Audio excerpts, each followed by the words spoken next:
සුබ දවසක් ඔයාලා හැමෝටම. ඉතින් ඔයාලා මගේ YouTube channel එකට දිල්නි plant nursery ආදරෙන් පිළිගන්නවා.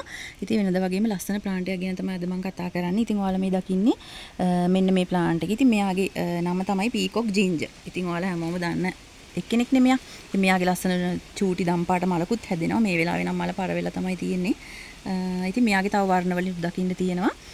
මේ ප්ලාන්ට් එක ඉතින් ඔයාලට පහසුවෙන් අවා ගන්න පුළුවන් ප්ලාන්ට් එකක්. ඒ වගේම මෙයා වර්ධනය වෙන්නේ මෙයාව බෝ කරගන්න පුළුවන් ක්‍රම තමයි අල මගින්. ඉතින් මම පෙන්නනවා මෙයාගේ මේ විදිහේ අල කොටස් වලින් ඉඟුරු වලයක් වගේ ඒ වගේ වෙන් තමයි මෙයා බෝ වෙන්නේ. ඔයාලට පේනවා ඇති මෙතන මේ උඩට ගිහින් තියෙන මොටේ දාගෙන එනවා පත්‍ර හැදෙනවා.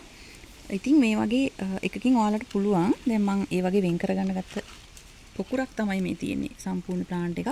ඔයාලට පුළුවන් මේකේ මේ විදිහට මේ අල කොටස් වෙන් කරගෙන අලුත් ප්ලාන්ට්ස් හදාගන්න.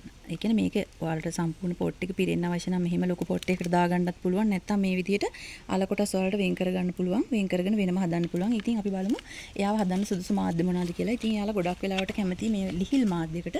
එතකොට මෙයාලගේ පැල හැදෙනවා හරිම ඉක්මන්.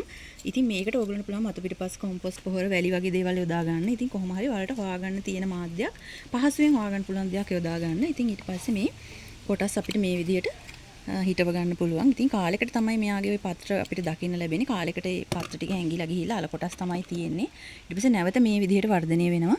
ඉතින් මේ වගේ කොටස් වලින් ඔයාලට පැල විශාල සංඛ්‍යාවක් හදා ගන්න පුළුවන්. එක පැලයක් ඔයාලා හිටෙව්වොත් මෙහෙම ඔයාලට පේන්නේ නැති මේකේ දැන් ගොඩාක් පැල තියෙනවා. මේ ඔක්කොම වෙන වෙනම අපිට හදා ගන්න පුළුවන්.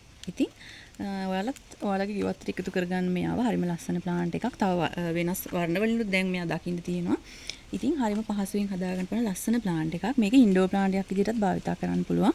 ඉතින් ඔයාලත් උත්සාහ කරන්න මේ ප්ලාන්ට් එක ඔයාලගේ නිවසේට ගෙවත්තට එකතු කරගන්න.